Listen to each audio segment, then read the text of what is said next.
appreciate you taking out the time this rainy Saturday morning to listen and what we actually found. So from the start of, you can see this whole investigation is looking at a particular set of communities that came from the subcontinent. And we looked at the 1950s to the 1990s. That's kind of like the time frame in which they came. So the obvious question is, why are we actually doing this?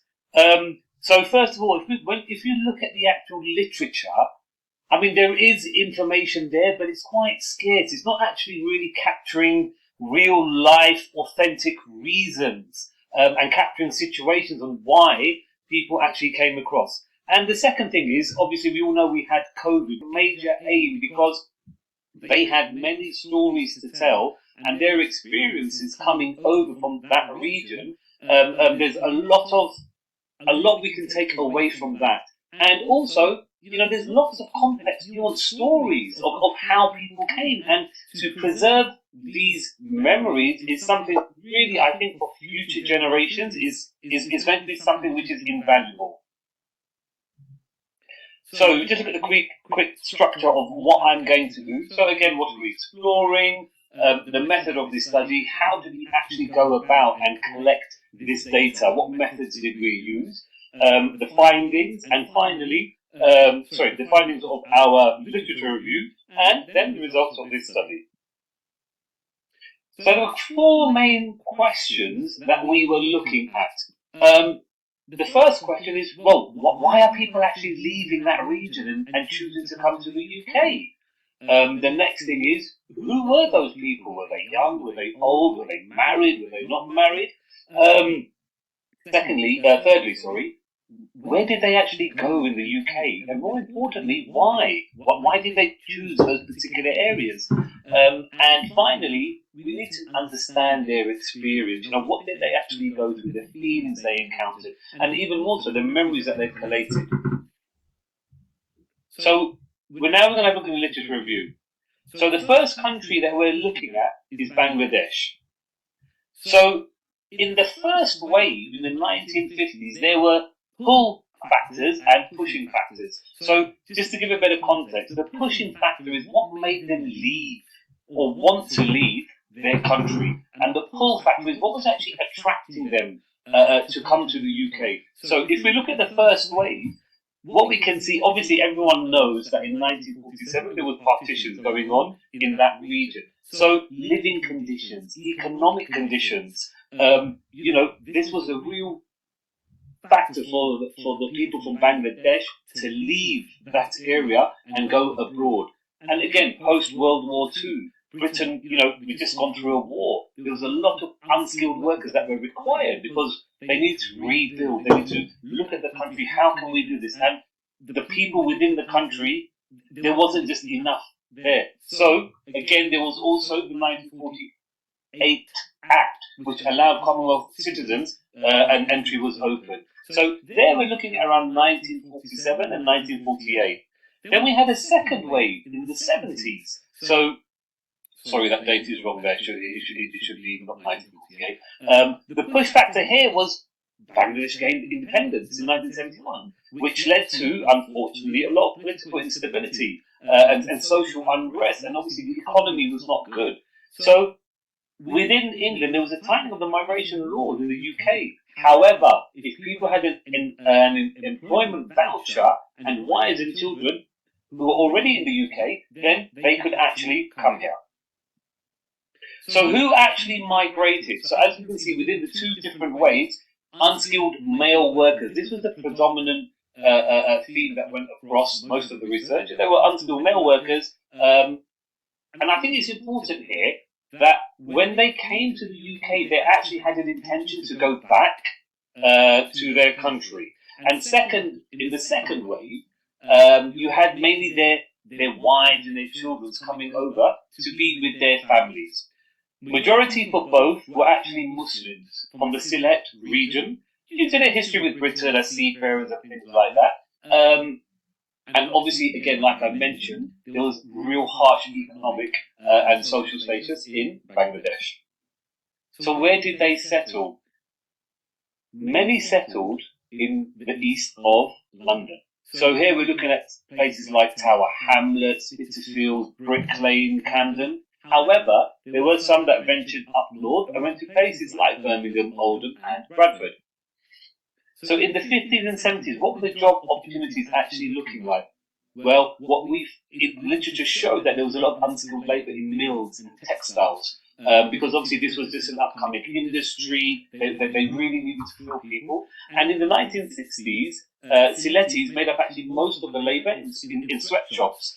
So sweatshops meaning, where they're manufacturing wool, sweaters, garments like that. And they're actually an integral part of the East End clothing and leather manufacturing businesses. So if we fast forward to today, those who are aware, you will know that in the east of London there's a huge manufacturing business with lots of warehouses and things like that.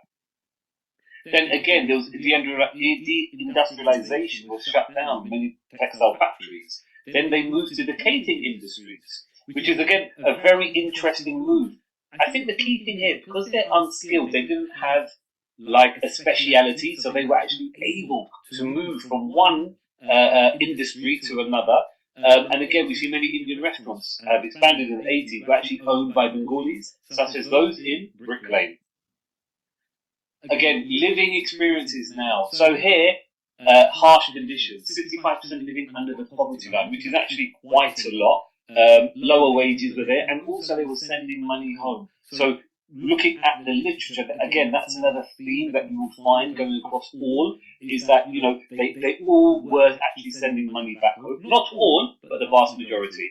Again, in the East End, it's historically struggled with housing.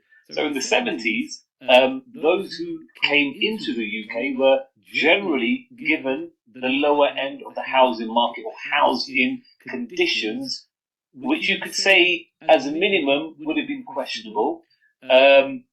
So again, I think this was a key stage for the Bangladeshi community. In the 1970s, they actually formed a housing action group.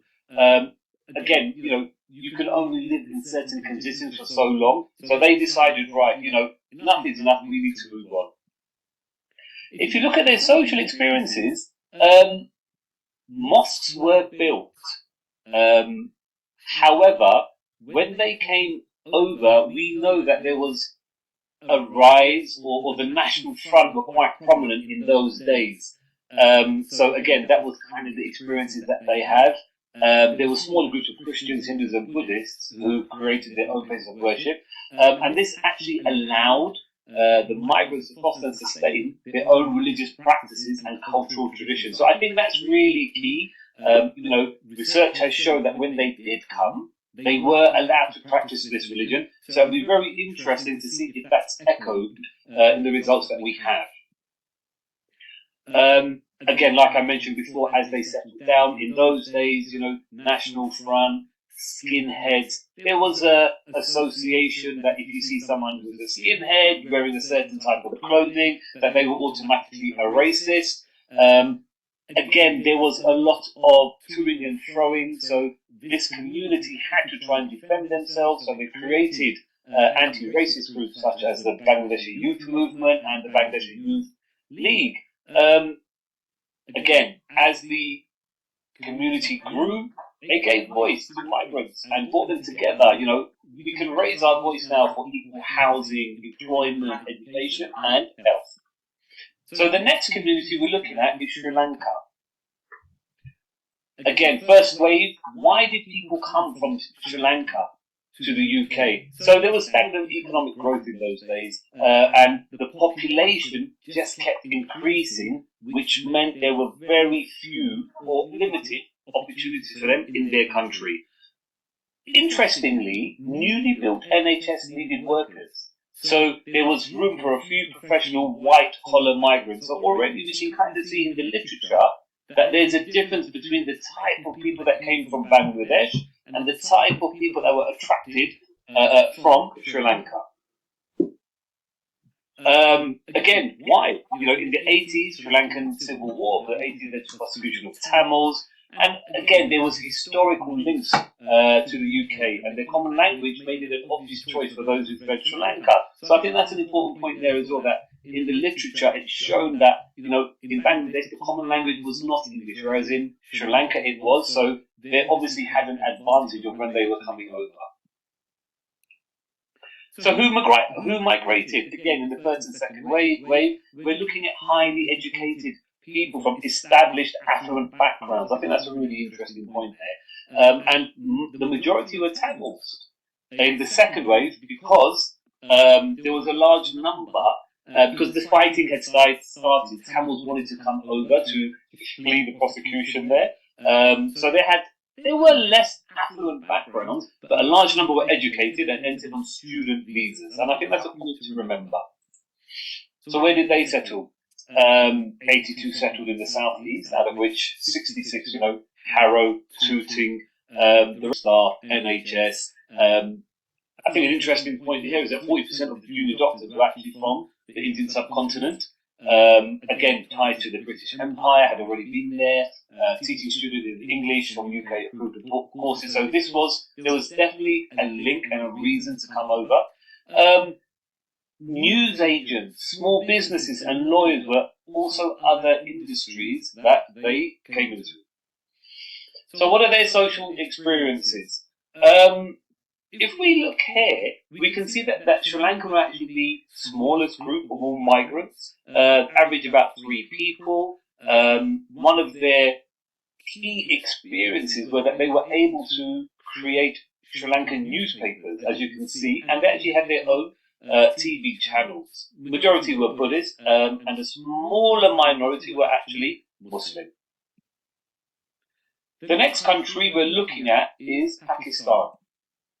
So again, in the first wave in the 1950s and the 40s, social devastation, the partitioning of Pakistan and leaving India, the oppression that was there, this really forced a lot of people to come over. Again, same as the Bangladeshis, there was a need for unskilled workers to help rebuild after World War II. In the 60s, the building of the Mangla Dam displaced over 100,000 people. So this was a key moment in the history of Pakistan that actually led to an influx of people to the UK from Pakistan. As a Commonwealth country, Pakistan had open access to migrate and settle in the UK. There was actually also a third wave here, which we haven't seen with the other two. There was a push for family reunification, so people wanted to go back or come over to the UK to stay with their families. And again, the tightening of migration laws in the UK with the Commonwealth Immigration Act of '62 allowed concession for families and those who had already migrated.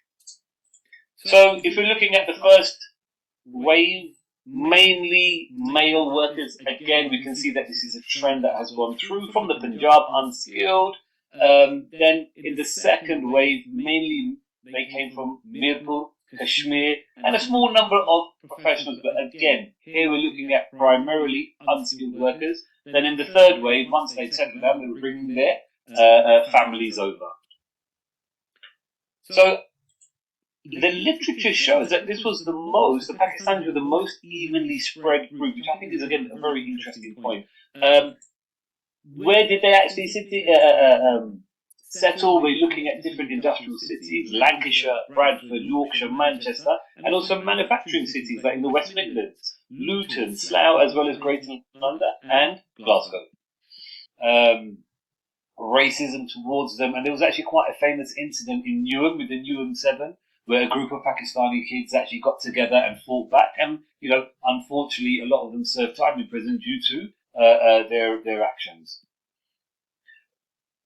India, I think, is the final one that we're looking at today. So again, the partitioning of India in 1997 led to massive social, economic and political upheaval. A lot of Indians actually had post-World War II to help rebuild their country.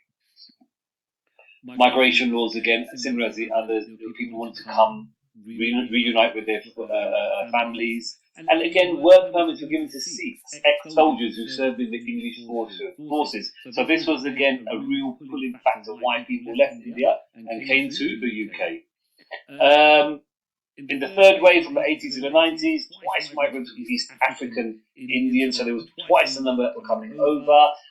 These Indians were settled in Uganda, but they were actually being kicked out now. So if you remember, in Uganda, Kenya, due to these sort of policies that were happening there, a lot had to leave the country.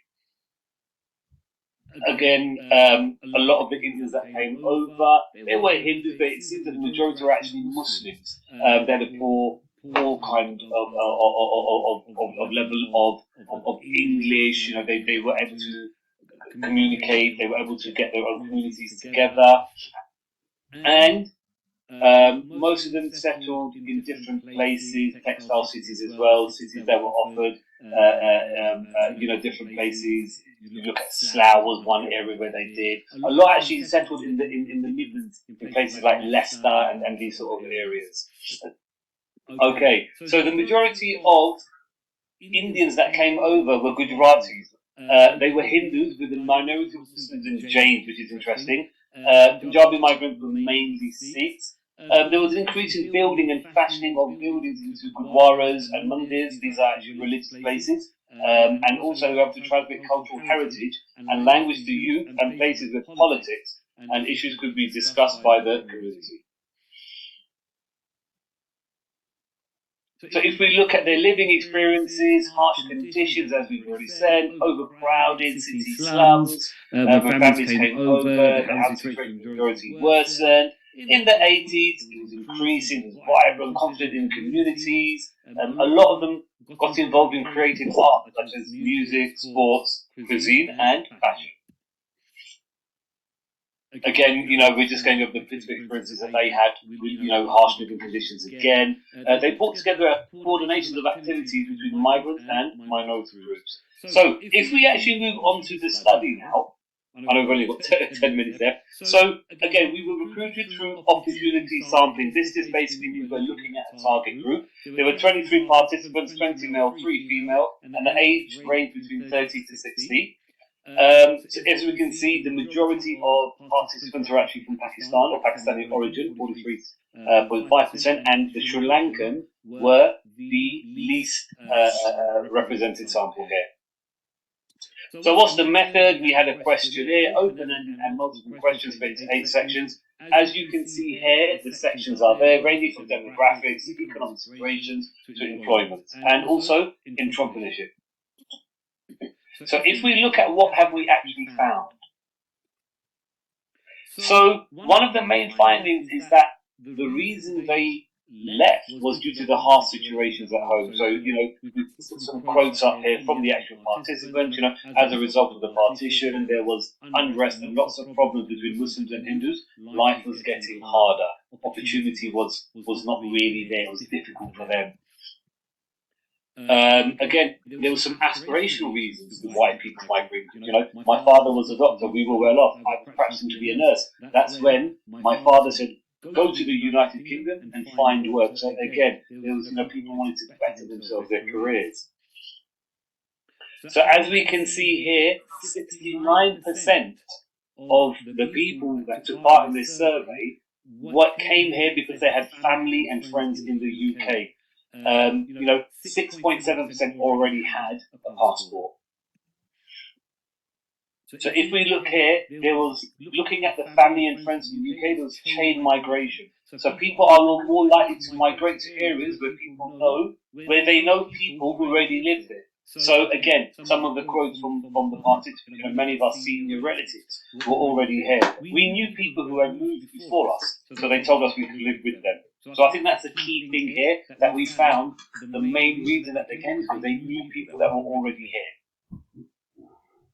So how did they actually fund this? We can see 22% had other reasons, but interestingly here, personal finance and borrowing money, 39%.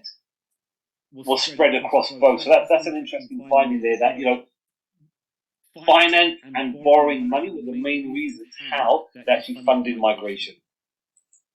How did they feel about migrating? So we can see here, they were, 43% were actually quite anxious, but the majority of the people interviewed found or expressed they're actually really excited here. So, most felt they were scared, obviously and anxious about leaving their family. However, the excitement of having an opportunity and starting a new life, that really just overtook everything.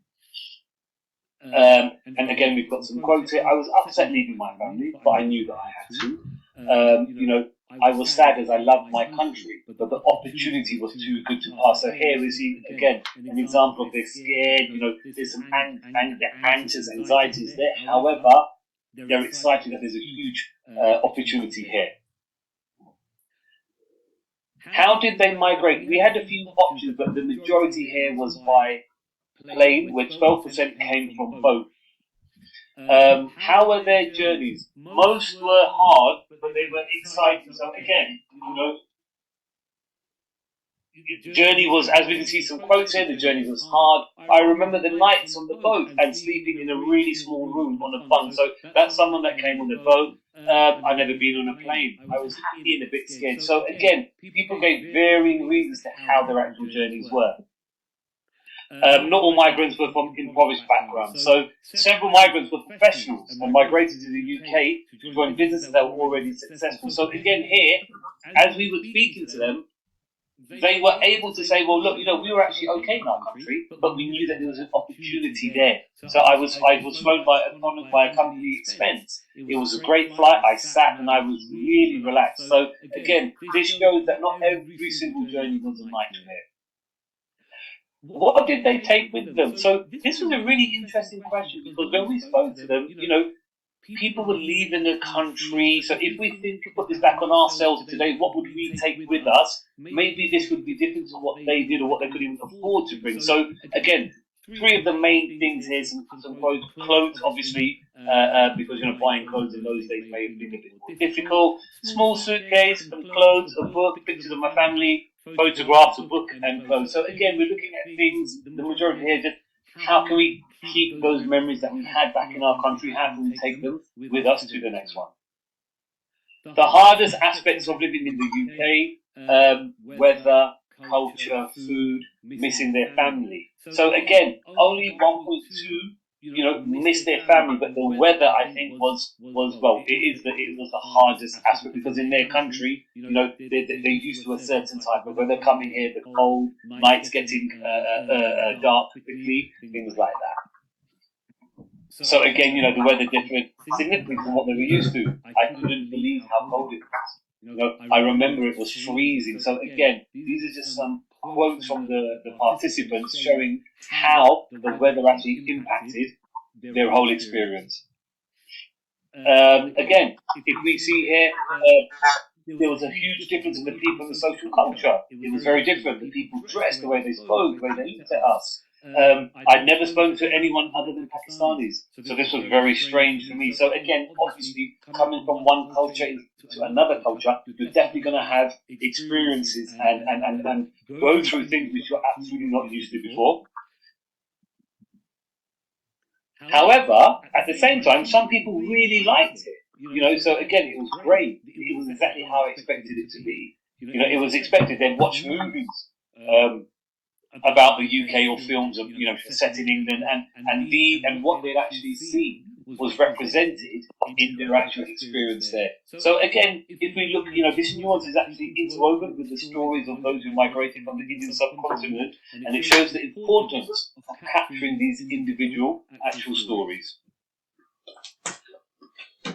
There were 3 women that took part in this survey. So if we ever do this again, there will be a greater push to have more female participants. However, here's just some experience of women that was actually captured as well.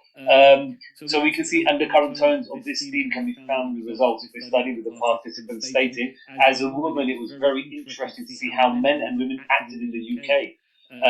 European women seem to be very independent, and this is something that they weren't used to in the UK. So cultural and social norms meant women often tended to take more domesticated jobs, so they prevented their stories to be documented as publicly as male immigrants. Living situations, many relied on help from family and friends, as we saw that. I had relatives and family friends. My family friends looked after me. So again, there was this huge dependency on people that you knew that was already there. And it also highlights the harsh living conditions that was actually faced by migrants.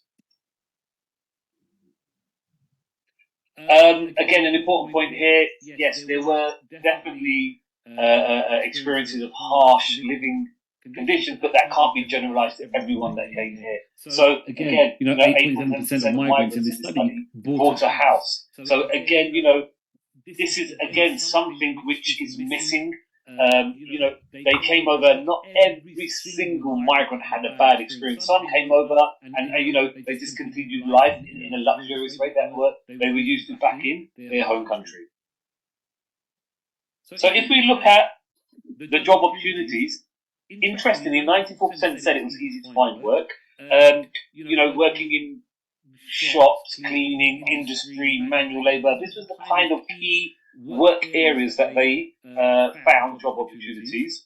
Again, unskilled labour in factories and textiles. With the deindustrialization, many were forced to turn to service sectors, opening up shops, going into transport. So again, there was definitely a shift of work from unskilled, moving into some skilled, to actually starting your own businesses as well. Again, there was, a minority of the migrants who actually worked in medical and white-collar fields. I worked in the NHS as a nurse, in the hospital as a trainee psychologist. So the impact of migrants on the National Health Service had been severely underdocumented and collective amnesia by some researchers. Recording and publicising this work as this research begins, I think is really important to show that, they had an impact on the NHS and they've been working there for a very long time. If we look at religion and culture, I found this one of the most interesting parts of the whole study because 82% said that they felt it was easy to practice their religion. So again, yes, we're spanning from the 50s to the 80s, but those that came over in the 70s and found or had this, ideology of the National Front and racism and new cultures, they were still felt comfortable in practicing their religion. They felt welcome so if you look at some of the social experiences, they all felt welcome in the UK when they came. Again, like I just mentioned, in the 70s and 80s was the peak of anti-migrant feeling in the UK, but still, they still said they felt happy. There was no major incidents that they faced at all. Feelings around acceptance can be indirectly observed from participants on the separate question. It was different the way public used to look at us. So again, you've got a bit of both aspects of being able to fit in, as well as some apprehension there as well. So as a summary to this actual study, there's just some points. It aims to help collect and the complex and nuanced story of migration. Migrant settlement in the UK follows chain migration trends. There were many migrants who came to help the NHS. There were tightly knit communities that contributed to British art, sport, businesses, and different cuisines. Thank you.